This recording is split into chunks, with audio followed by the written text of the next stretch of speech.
할렐루야. 한 주간 평안하셨지요?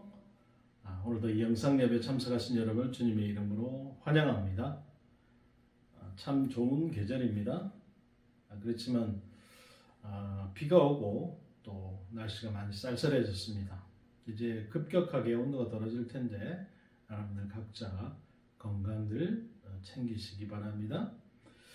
자, 오늘은 여러분들이 너무나도 잘 알고 있고 잘 알지만 우리가 잘 실천하지 못하는 예배에 관련된 말씀을 드리고자 합니다. 오늘 전도서 5장 1절에서 7절의 말씀으로 예배하는 삶에 대해서 여러분과 은혜를 나누고자 합니다. 자, 우리는 계속해서 전도서를 보고 있습니다. 전도서 4장에서 이제 전도자가 새로운 단락을 시작할 때마다 단골로 등장하는 표현이 있습니다. 그럼 뭐죠? 바로 내가 해 아래에서 뭘 봤다 라고 하는 표현이죠.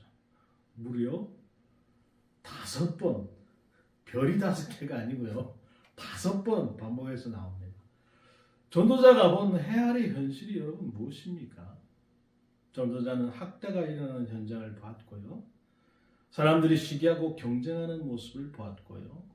혼자 살면서 외로운 사람을 보았고 권력과 명성의 허무함을 봤습니다. 두 눈으로 이 모습을 지켜본 전도자의 마음은 어떠했겠습니까? 답답하고 슬프고 화가 나고 힘이 빠질 수밖에 없죠.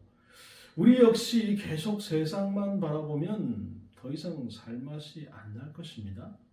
그런데 오늘 말씀에는 전도자는 눈으로 해 아래 세상을 보는 것을 잠시 멈춥니다. 그 대신에 발과 귀와 손과 입과 심장으로 하나님을 예배하는 자세를 우리에게 가르쳐 주고자 하는 것입니다. 왜 그렇게 하는 것입니까? 오직 참된 예배를 통해서만 해 위에 계신 저 하나님과 연결되어야 되고 우리가 이 세상을 살아갈 능력과 지혜를 얻을 수 있기 때문에 그렇게 한 것입니다. 자, 그렇다면 우리가 하나님께 예배하러 나아갈 때 우리는 어떤 자세로 나아가야 하는 것입니까? 여러분은 어떤 자세로 이 예배의 자리에 나오십니까? 그것에 대해서 오늘 우리가 바라보고자 하는 거예요. 자, 첫 번째 전도자는 발을 삼가해야 된다 이렇게 얘기했어요. 너는 하나님 집에 들어갈 때에 내 발을 삼갈지어다 라고 했습니다. 가장 먼저 하나님 집에 들어갈 때 내 발을 삼가로 권면하고 있는데 우리가 보통은 자기 발로 걸을 때 아무 생각 없이 그냥 걸어 다니죠. 여러분 걸어가면서 뭐 자기 발로 걷는데 내가 이 발로 왜 이렇게 걸어가는가 이렇게 생각하는 사람은 그렇게 많지 않아요. 그러나 종종 우리가 발걸음을 신경 써서 조심스럽게 내딛는 경우가 있습니다. 그럴 때가 언제죠? 뭐 예를 들면 등산 같은 거 할 때가 있겠죠. 잘못 발을 헛디디면 저 아래로 굴러 떨어질 수 있기 때문에 그렇게 하는 것이죠. 또 다치지 않으려고 하면 정해진 등산 루트를 벗어나지 않도록 주의를 기울여야 합니다. 이처럼 전도자는 우리가 이 하나님께 예배 드릴 때에 바르게 예배 드리는 길에서 벗어난 행동을 하지 않도록 주의를 기울여야 한다 이렇게 말하고 있어요. 우리가 바르게 예배를 드리려면 어떻게 해야 되겠습니까? 무엇을 주의해야 하냐 이 말이죠. 바르게 예배 드리기 위해서는 예배 전에 준비해야 되는 것들이 몇 가지가 있습니다. 저희 장모님께서 생전에 항상 이 한국은행에서 새로 나온 이 빳빳한 지폐 있잖아요. 그걸 저한테 선물로 주신 적이 있는데 왜냐하면 장모님도 교회 권사이셨고 그러다 보니까 제가 한 번도 쓰지 않은 지폐로 헌금을 드리기를 원하셨기 때문에 그렇게 한 거죠. 또 이전에 우리 교회 같은데 나이 좀 드신 분들 보면 막 꼭 이렇게까지 할 필요가 있나 싶을 정도로 새 돈을 준비하고요. 헌금을 미리 준비하고 그 돈이 헌거이면 막 다리미로 달여서 이렇게 준비를 하죠. 자, 우리가 꼭 뭐 이렇게 막 그 돈을 막 새 돈을 하고 뭐 다리미로 다리고 그러던 시절은 이제 지나갔죠. 꼭 그렇게 할 필요는 없지만 그래도 우리가 예배에 참석한다고 하면 헌금을 미리 준비할 필요는 있습니다. 그게 액수의 문제가 아니고요. 정성의 문제죠. 뿐만 아니고 우리가 헌금 봉투에 감사 제목을 찾아서 하나씩 이렇게 적어서 내다 보면 그 적는 과정 가운데서 하나님 주신 은혜를 생각하고 감동이 차오르게 되는 것이죠. 그냥 급하게 교회에 와서 내가 헌금을 해야 되니까 그냥 봉투에 넣고서 아무렇게 낸다거나 아니면은 그냥 주머니에서 그냥 빼서 그냥 아무렇게 낸다거나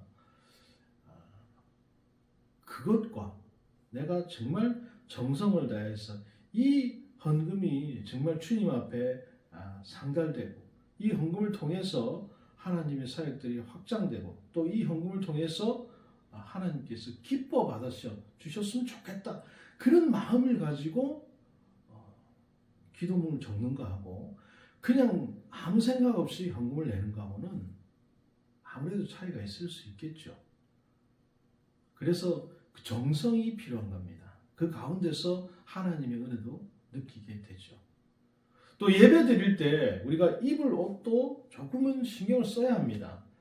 요즘에는 뭐 좀 외국 같은 교회들을 보면 목사가 설교를 하는데 양복도 안 입고요, 넥타이도 안 매고요, 그냥 캐주얼한 차림에 운동화 신고 청바지에 주머니 손 넣고 나와서 그냥 강의하듯이 설교하는 것들을 우리는 많이 봐왔을 겁니다.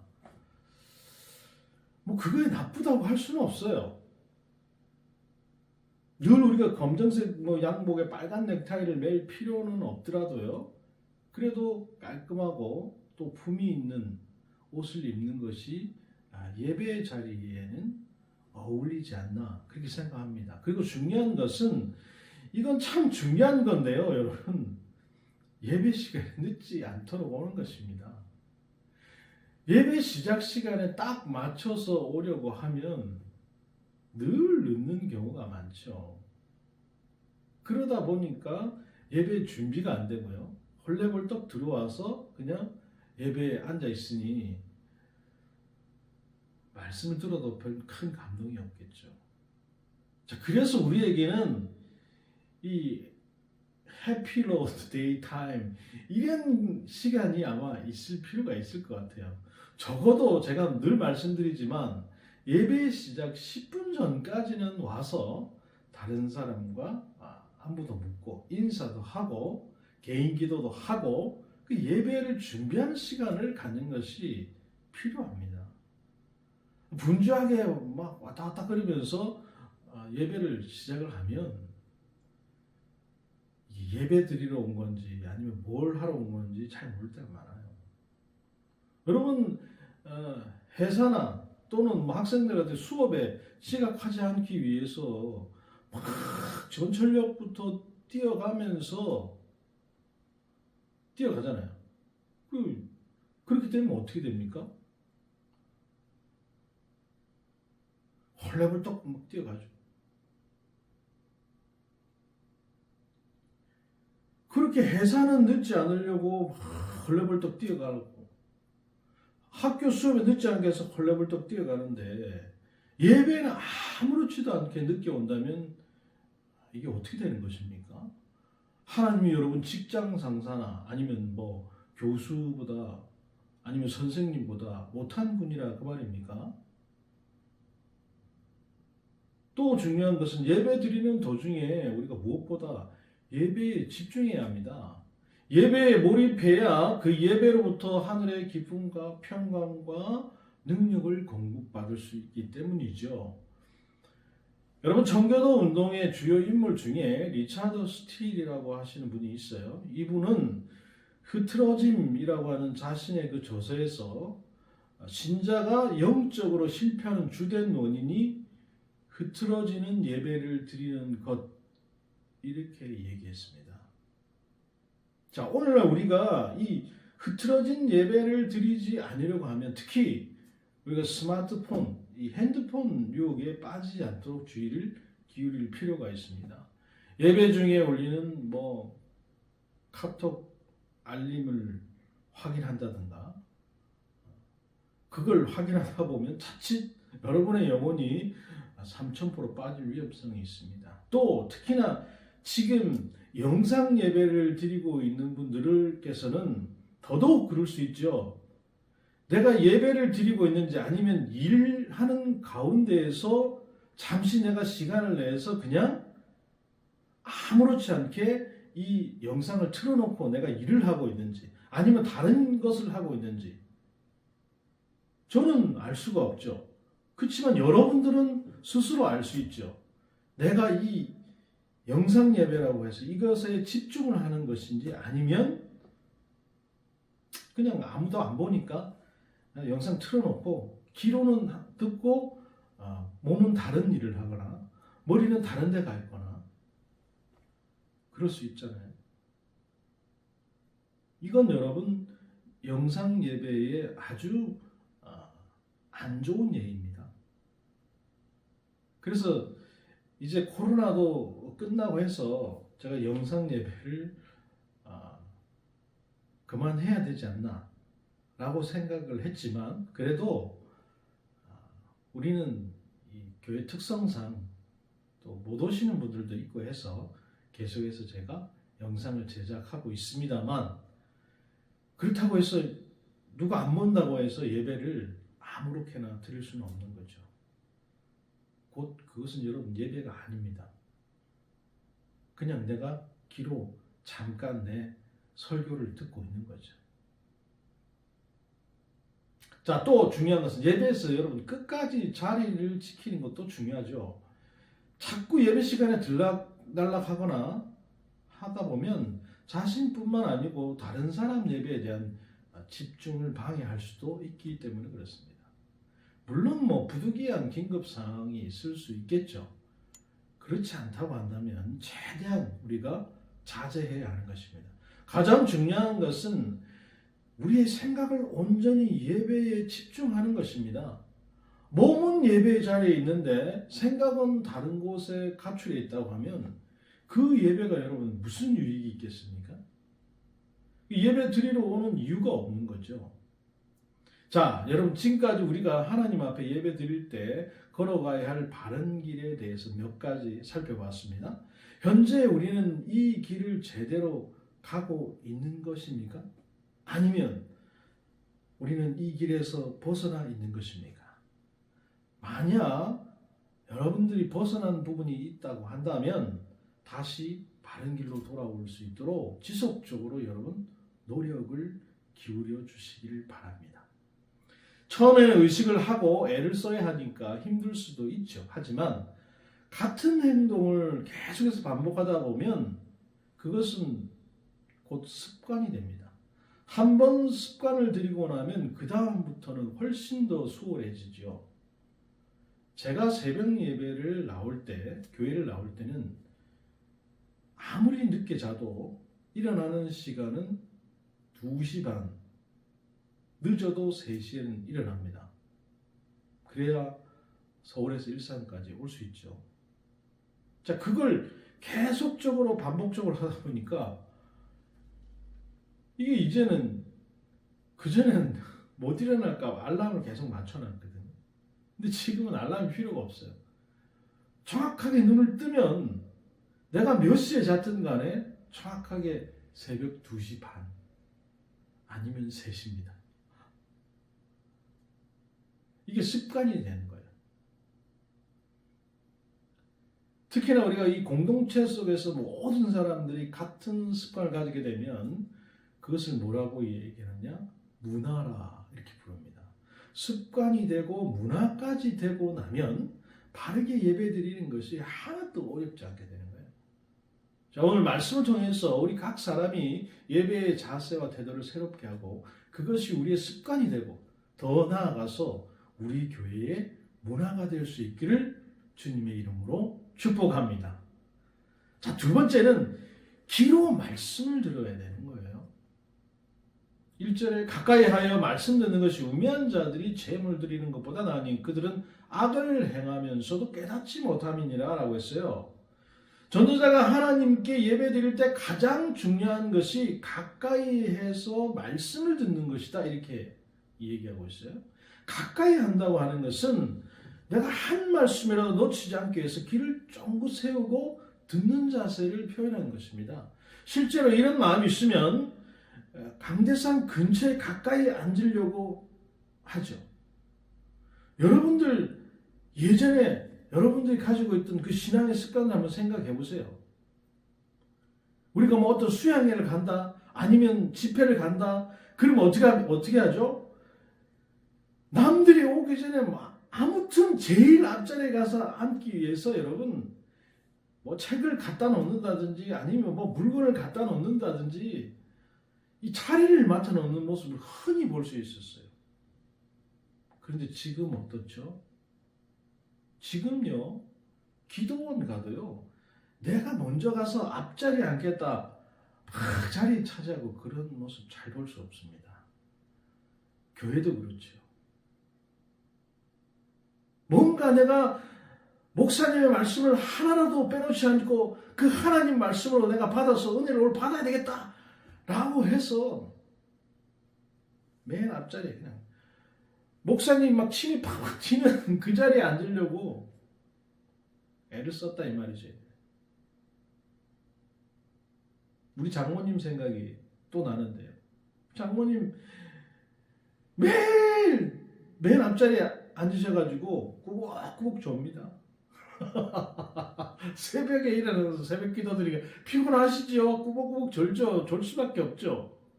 그래도 맨 앞자리에 앉는 거예요. 근데 그걸 보는 목사님은 어떨까요, 마음이?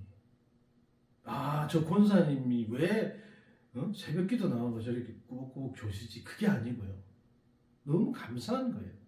그 새벽에 나와서 그래도 하나님 말씀 사모해서 말씀 듣겠다고, 예? 제일 앞자리에 와서 졸고 있는 그 아름다운 모습, 그 시절이 그립습니다, 여러분. 반면에 어리석은 사람은 제물을 드리는 것으로 나는 할 거 다 했다 얘기입니다. 예배에 참석했다는 것 자체에 가장 큰 의의를 두는 거예요. 그리고 말씀을 귀 기울여 듣지 않습니다. 예배가 너무 정적이라고 생각하고 그래서 지루하다고 느껴요. 예배에 뭔가 다양한 퍼포먼스, 뭐 볼거리가 있다면 만족할 것 같아요. 자, 이런 분들 복음적인 예배는 눈으로 드리는 예배가 아니고요. 여러분, 귀로 드리는 예배라는 것을 알지 못하는 사람들입니다. 예배는 콘서트가 아닙니다, 여러분. 예배가 쇼입니까, 여러분? 많은 유명한 저서를 쓰신 분들이 다 그런 말씀을 했어요. 예배에서 제발 쇼하지 마라. 뭔가 남들을 웃기기 위해서 아니면 성도들을 웃기기 위해서 과도한 몸짓, 과도한 행동, 과도한 유머, 과도한 제스처 하지 말라고 했어요. 여러분, 중세교회가 타락한 이유가 어디에 있는 줄 아십니까? 그 시대 교회가요, 사람들의 눈을 만족시키기 위해서 올인했어요. 하늘 향해 높이 솟은 고딕 양식의 첨탑, 거대한 성당 건물을 통해서 사람들에게 압도감을 주고자 했습니다. 그리고는 교회 건물 주위에 아름다운 조각상, 그림들 줄지어서 전시해요. 여러분, 유럽에 가면 성당들이 다 그렇잖아요. 그게 보기에는 좋죠. 아름답고, 이야, 정말 기가 막히구나. 사제들이 번쩍번쩍 빛나는 사제복을 입고요. 예배 도중에 연기를 막 이렇게 흔들면서 피우고요. 화려한 예전을 시행했어요. 반면에 설교는요. 채 몇 분이 넘지 않을 정도로 짧았다는 거죠. 게다가 전부 다 라틴어로 했기 때문에 아무도 알아듣는 사람이 없어요. 그래도 아무 문제가 없다고 여겼어요. 예배의 핵심이 가까이 해서 말씀을 듣는 것이라는 것을 아무도 깨닫지 못했기 때문에 그런 거예요. 자, 그래서 종교개혁자들이 바로 이런 예배를 성경적인 예배로, 복음적인 예배로 되돌려야 된다. 그래서 지나치게 화려한 예전, 예배 의식들을 다 철폐했습니다. 그리고 예배 중심에 말씀을 딱 앞세운 거예요. 영국의 청교도들 중에 여러분 설교 시간이 2시간 넘는 건요, 뭐 흔히 있었어요. 어떤 경우는 7시간 설교를 했다는 기록도 있습니다. 여러분 7시간 주일에 와서 설교 7시간 들으면 어떤 마음이 드시겠습니까? 야, 이거 다음 교회 못 오겠는데. 종교개혁자들은 여러분 철저하게 눈으로 보는 예배가 아니고요, 귀로 듣는 예배를 지향했다는 것입니다. 사랑하는 여러분, 우리는 누구의 후예입니까? 중세 로마 가톨릭 교회의 후예입니까? 아니면 종교개혁자들의 후예입니까? 당연히 우리는 종교개혁자들의 후예죠. 그래서 우리의 예배는 눈을 만족시킬 만한 것들을 별로 갖지 못했어요. 우리의 예배는 단순하고 소박합니다. 대신 우리는 말씀의 사활을 거는 거죠. 우리에게는 말씀이 양식이고 위로이고 힘이 되는 거예요. 말씀이 우리의 영혼을 소생시켜주고 우리의 성격과 인품을 빚어가고 있는 것입니다. 그렇기 때문에 귀 기울여 말씀을 듣지 않는다고 하면 남는 것이 아무것도 없을 수밖에 없죠. 우리가 늘 목마른 사슴처럼 갈급한 심령으로 주님께 가까이 나가 말씀을 들을 수 있기를 간절히 기도합니다. 자, 세 번째는 입을 함부로 열지 말아야 된다고 했어요. 너는 하나님 앞에 함부로 입을 열지 말며 급한 마음으로 말을 내지 말라. 하나님은 하늘에 계시고 너는 땅에 있음이니라. 그런즉 마땅히 말을 적게 할 것이 걱정이 많으면 꿈이 생기고 말이 많으면 우매한 자의 소리가 나타나느니라 그랬어요. 하나님 앞에 예배 드릴 때 함부로 입을 열지 말고 급한 마음으로 말을 내지 말라고 권면하고, 우리가 예배 드리면서 하나님 앞에 말을 하는 때가 언제입니까? 바로 기도할 때죠. 여기서 말을 하는 기도에 대한 권면은 개인적인 경건의 시간에 하나님께 기도하는 상황을 염두에 두고 하는 말이 아닙니다, 여러분. 공적인 예배에서 회중을 대표해서 하나님께 기도를 올려드리는 상황을 두고 하는 말이에요. 자, 전도자가 이럴 때 주의해야 할 것 2가지가 있는데, 곧 함부로 입을 여는 것과 급한 마음으로 말을 내는 것이라고 했어요. 함부로 입을 연다고 하는 것은 공적인 기도에 적절하지 않는 사적인 내용이 들어가는 것을 말합니다. 예를 들면 특정한 정치인이나 정당 선거에 이길수록 해달라고 한다든지, 기도의 자리를 빌려서 자기 자랑을 한다든지, 누군가를 저격하는 내용을 기도의 제목, 기도하는 도중에 섞어서 넣는다든지, 이건 안 된다는 것입니다. 그러니까 공적인 예배를 드리는데 공적인 예배 자리에 나와서 기도를 하면서 이런 것들을 하면 안 된다는 거예요. 여러분, 이렇게 기도하면 기도가 은혜가 되겠습니까? 기도가 은혜가 안 되고 누군가의 마음에 상처를 주고 불편하게 만드는 기도가 될 수밖에 없습니다. 또 급한 마음으로 말을 내는 것은 즉흥적으로 떠오르는 대로 아무 말이나 막 하는 기도를 하지 말라는 거예요.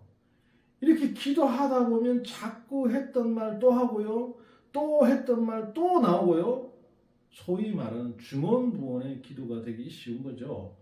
또는 부정확하거나 엉뚱한 기도 제목을 내게 될 수도 있는 것입니다. 자, 그러니까 우리는 공적인 기도가 이런 기도가 되지 않으려고 하면 어떻게 해야 되는가? 바로 기도를 사전에 미리 준비하는 것입니다. 아니, 무슨 기도를 하는데 사전에 준비를 하느냐?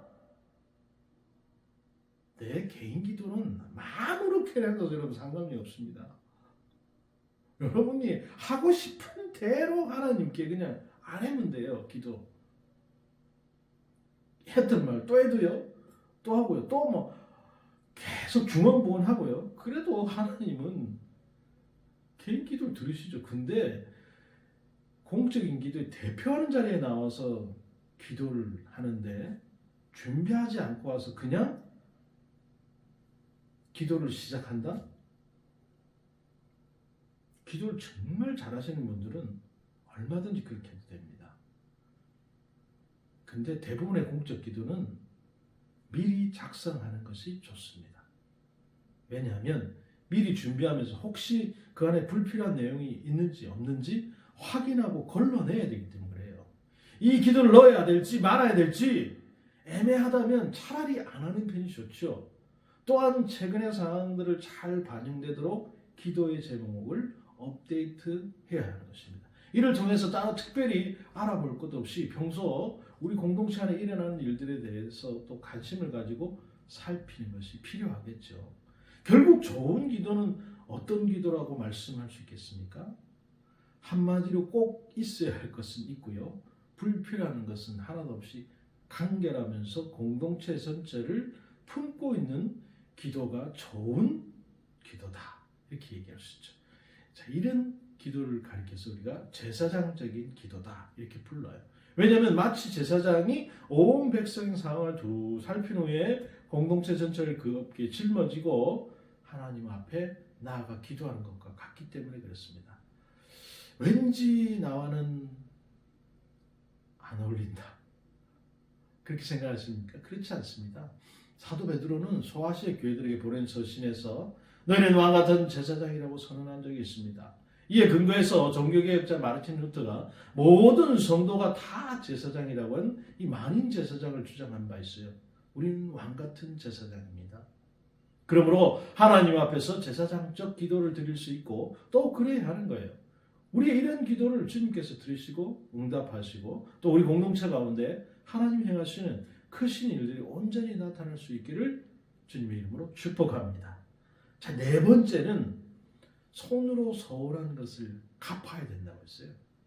내가 하나님께 서원하였거든 갚기를 더디게 하지 말라. 하나님 우매한 자들 기뻐하지 아니하시니 서원한 것을 갚으라. 서원이 뭐죠, 여러분? 소원 말고의 서원. 서원은 만약 하나님께서 어떤 일을 이루어 주시면 나도 무엇을 하겠다고 하나님 앞에 한 약속을 가리키는 겁니다. 창세기에 나오는 야곱이 이 베델에서 돌베개를 하고 누워 하나님께서 나를 지켜주시어서 아버지 집으로 평안히 돌아가게 하시면 평생 내가 하나님을 섬기고 11조를 드리겠다고 맹세하는 모습이 바로 서원의 대표적인 사례죠. 그러니까 한번 여러분 소원을 했으면 반드시 갚아야 합니다. 그것도 뒤로 미루지 말고 당장 지체 없이 갚아야 합니다. 보통 사람이 소원을 하는 그 당시에는 소원을 반드시 지키겠다는 의지를 가지고 있죠. 문제는 소원이 이루어진 다음입니다. 막상 원하는 바를 얻고 나면 마음이 변하는 거예요. 우리가 보통 이걸 빗대서 뭐라고 얘기합니까? 화장실 들어갈 때 다르고 화장실 나올 때 다르다.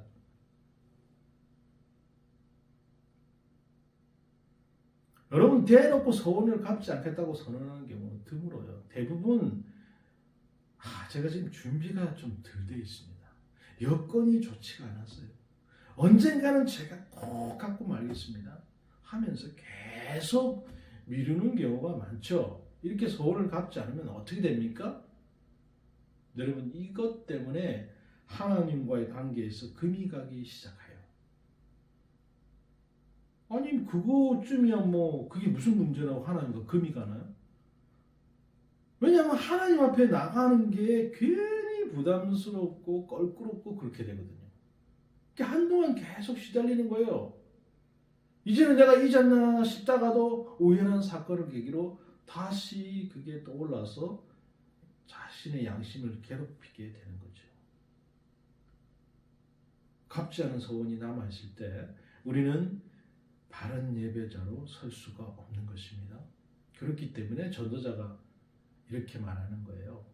서원하고 갚지 아니하는 것보다 서원하지 아니하는 것이 더 낫다. 서원했는데 갚지 않는 것보다 아예 서원하지 마시라.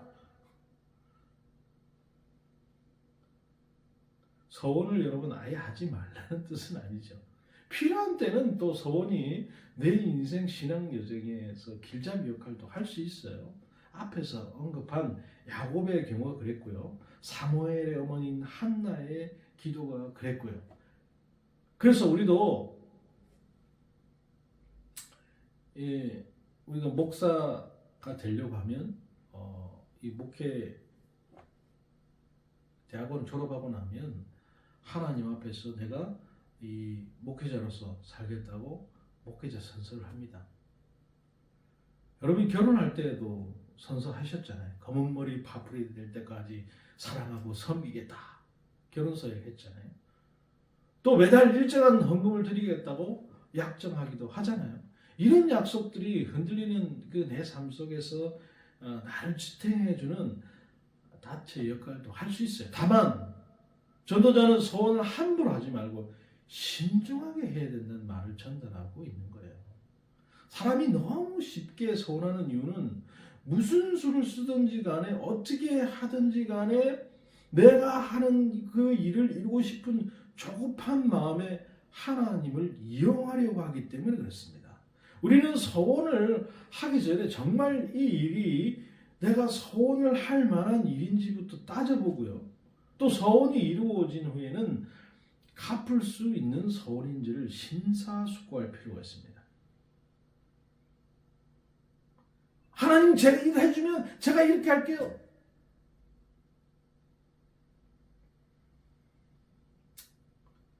내가 그런 거 한 번도 못 봤다.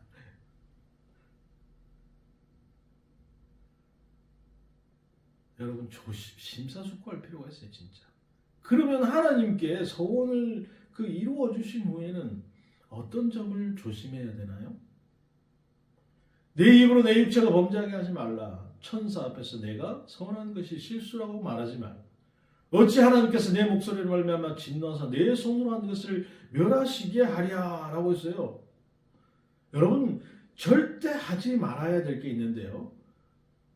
서원을 했는데 그 서원 자체를 없던 일로 만들려고 시도하는 일은 절대로 하면 안 된다는 거예요. 이때 흔히 하는 핑계가 여러분 내가 그때 좀 실수를 해서 서운했으면 잠시 정신이 나가서 제가 헛소리를 할 것 같아요. 이렇게 둘러대는 거죠. 하나님과 맺은 약속은 이런 말 한마디로 여러분 없던 일로 만들 수 있다고 생각하면 이건 착각도 보통 큰 착각이 아닙니다. 하나님을 얼마나 우습게 생각하면 여러분 이런 생각을 할 수 있습니까? 이에 대해 하나님께서 진노하시는 거예요. 여러분 이것은 범죄하는 것이요 스스로 하나님의 징계를 요청하는 어리석은 짓입니다. 하나님은 약속을 반드시 이루시는 신실하신 하나님. 그분의 백성이요 자녀된 우리 역시 신실하기를 원하시는 거예요. 그러니 여러분 소원을 함부로 하지 마시고 진중하게 깊이 생각해서 이 소원이 과연 내가 필요한 소원이고 이 소원이 이루어지면 내가 과연 하나님께 이 소원에 대한 그것을 갚을 수 있는지 따져보시고 잘 생각해서 여러분 하시기를 바랍니다. 마지막으로 여러분 마음으로 하나님을 경외해야 합니다. 7절에 꿈이 많으면 헛된 일이 많아지고 말이 많아도 그러하니 오직 너는 하나님을 경외할지니라. 자, 지금까지 우리는 예배자의 발과 귀와 입과 손을 살펴봤어요. 예배자는 발걸음을 조심해야 되고 귀로 말씀을 들어야 하고 입으로 제사장적인 기도를 드려야 하고 손으로 소원하는 것을 갚아야 한다고 했습니다. 자, 마지막으로 예배자의 심장을 살펴보고자 하는 거예요. 예배자의 심장은 하나님을 경외하는 마음이다 이렇게 말했습니다. 경외한다는 것이 여러분 어떤 것입니까? 아주 단순해요. 경외는 여러분 하나님을 두려워하는 것입니다. 아니 왜 사랑의 하나님을 우리가 두려워합니까? 하나님의 영광이 너무나 찬란하고 그분의 이름이 너무나 커서 거기에 압도당하기 때문에 우리가 두려워해야 되는 거예요. 여러분 혹시 그런 경험 해보신 적 있는지 모르겠는데 대부분 다 있을 거예요. 왜냐하면 우리가 뭐 어릴 적이 없었던 게 아니고 어릴 적 아니면 또는 뭐 나이가 들어서라도요. 내가 어떤 일을 했어요. 그런데 이게 일을 해서 이게 나가서 상을 받아야 돼요. 시상식에 막 올라가야 돼. 근데 이 상장을 주는 사람이 높은 사람이에요. 그럼 얼마나 그 막 상을 받기 전에 그 긴장감이랄지 그런 상황이 있잖아요. 저는 개인적으로 이 시상식보다는 제가 한창 20대 때 이제 가수하겠다고 이 시골에서 서울로 올라왔잖아요. 그러니까 오디션을 많이 보러 다녔어요. 근데 이 오디션을 보려고 하면 이 앞에 이렇게 쭉 앉아 있거든요. 얼마나 떨리는지요. 심장이 막 쿵쾅쿵쾅 말도 못해요. 그 소리가 막 제 귓전에 막 들리는 것 같아요. 결국 오디션 보고 나오면요, 막 거의 너무 많이 긴장을 해서 위가 막 뒤틀어져서요, 막 약을 안 먹으면 안 될 정도. 그 정도로 긴장을 많이 했어요. 근데 지금은 이렇게 사람들 앞에서 사람들이 앞에 있건 없건 하나님 말씀을 전할 수 있는 그런 사람으로 만들어주신 하나님 얼마나 감사한지 모르겠어요. 물론 저는 가수가 되진 않았지만 하나님을 찬양하는 찬양 사역자이기도 하죠. 자, 그런데 여러분 하물며 우리의 창조자시오 온 우주의 통치자요 내 인생의 생사를 주관하시는 그 하나님 앞에 우리가 나아갈 때 어떻게 여러분 떨리지 않고 나아갈 수 있냐 이 말이죠. 하나님은 자신 앞에 두렵고 떨림으로 나오는 예배자를 찾으십니다. 그리고 그 예배자에게 은혜를 베풀어 주시고요. 기꺼이 그 자신을 활짝 열어서 보여주세요. 우리는 이것을 통해서 하나님이 얼마나 선하고 선하신 분인지, 하나님이 얼마나 놀라운 분이신지 경험하게 되는 것이죠. 이것이 우리에게 더할 나위 없는 그런 기쁨과 감격을 주는 것입니다. 어떻게 떠는 것과 즐거워하는 것이 같이 공존할 수 있냐 이렇게 물어보실 수 있는데 도무지 공존할 수 없는 상반된 감정이잖아요. 한쪽은 떨고 있고요. 근데 그 떠는 게 즐거워요? 말이 안 되잖아요. 그러나 여러분 하나님 앞에 선 예배자는 이것을 경험하게 되는 거예요. 한마디로 그는 하나님 앞에서 떨며 즐거워하는 사람입니다. 그리고 이 두 가지는 항상 함께 다니는 거예요. 떨림이 있어야 즐거움을 누리고요. 즐거움을 맛보는 사람은 떨림이 있는 사람입니다. 세상에 다른 모든 일에 대해서는 애매모호하게 말하던 전도자가 이 예배에 대해서만은 그답지 않게 명확하고 단호하게 우리에게 권면하고 있어요. 전도자는 예배 드리는 우리에게 발을 조심하고 귀를 기울이고 말씀을 듣고 입으로 하나님께 기도하고 손으로 하나님께 약속한 것을 지키라 이렇게 명령합니다. 그리고 무엇보다 예배 드리는 우리의 심장에 두렵고 떨리는 마음이 있어야 된다고 한 거예요. 우리가 예배에 관한 이 전도자의 교훈을 마음 깊이 새김으로써 내가 언제부턴가 타성에 젖어 있는 나의 예배 또 우리의 예배 그것을 다시 한번 돌아보고요.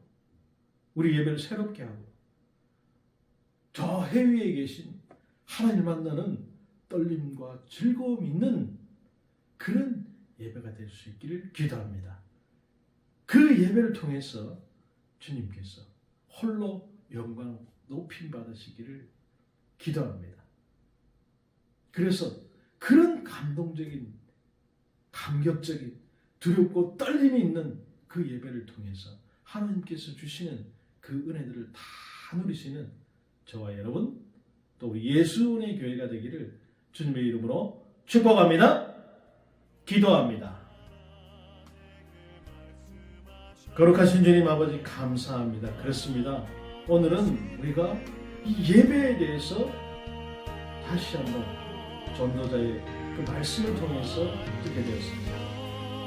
그렇습니다. 우리는 언제부턴가 사성에 젖어 있는 그 예배에 참석하고 있는지 모르겠습니다. 하나님 말씀에 귀를 기울이고 세상 말에 기울이고 우리의 발을 조심하지 입으로 하나님께 함부로 기도하고 손으로 하나님께서 언제든지 배워라. 내 심장에 두렵고 떨림이 있는 그 예배에 참석하기보다 그저 오늘도 나의 목적이 있어서 예배에 참석하는 그런 예배를 드리고 있는 나의 모습이지 다시 한번 돌아보는 귀한 시간이 되기를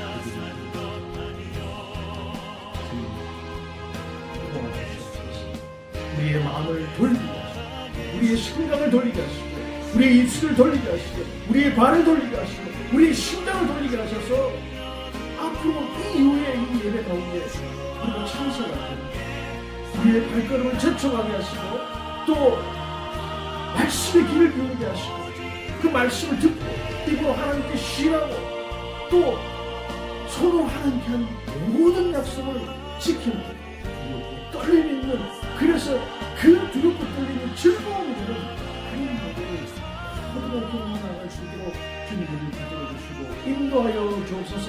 그래서 그 두렵고 떨리는 예배를 통해서 하나님의 주신 오늘 경험한 우리는 우리 받을 수 있도록 주님의 역사에 주옵소서. 감사를 드리며 우리 주 예수님 받들어 기도드립니다. 아멘. 감사합니다. 그렇습니다. 여러분들이 오늘 이 예배를 통해서 너무도 잘 알고 있는 내용이죠. 사실은 잘 알고 있는 내용이지만 그래도 다시 한번 내가 지금까지 예배에 참석할 때 부족한 것들이 있지 않았나 라고 생각하신다면 오늘 이 말씀이 여러분 그 마음에 깊이 박혀서 앞으로의 그 예배에 우리가 참석하고 어느 예배를 가든지 간에 그런 마음으로 예배에 참석하셔서 하나님의 은혜를 다 누리시는 여러분들이 되셨으면 좋겠습니다. 감사드리고요. 또 그리고 이번 좋은 소식이 있습니다. 우리 윤다영 이번에 서울대 1차 그 시험에 합격했습니다. 너무너무 수고했고요. 또 하나님 우리가 다 같이 기도함으로 좋은 결과를 얻을 수 있어서 너무 기쁩니다. 앞으로도 또 다른 2차도 있고요. 최종도 있을 텐데 여러분들 그 시간마다 공지할 때마다 같이 합심해서 기도함으로 말미암아서 정말 반드시 원하는 학교에 들어갈 수 있도록 그렇게 됐으면 좋겠습니다. 반드시 그렇게 되리라고 또 믿습니다. 또 우리 재영이도 반드시 원하는 학교에 합격할 줄로 믿습니다. 여러분들께서 같이 기도한다면 반드시 좋은 결과가 나타날 줄로 믿습니다. 또 기쁜 소식은 우리 나윤수 집사님께서 KBS 해설위원이 되셨습니다. 축하드립니다. 빙상 해설은 나윤수. 네, 감사드리고요. 한 주간 아무튼 평안하시고 여러분 앞으로 이 예배 참석하실 때 이 오늘 한 말씀들 잘 기억하시고 예배에 참석해 주셨으면 감사하겠습니다. 감사드리고 한 주간 평안하시고요. 우리 다음 주에 또 영상 예배로 찾아뵙도록 하겠습니다. 한 주간 주 안에서 승리하시기 바랍니다.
샤틀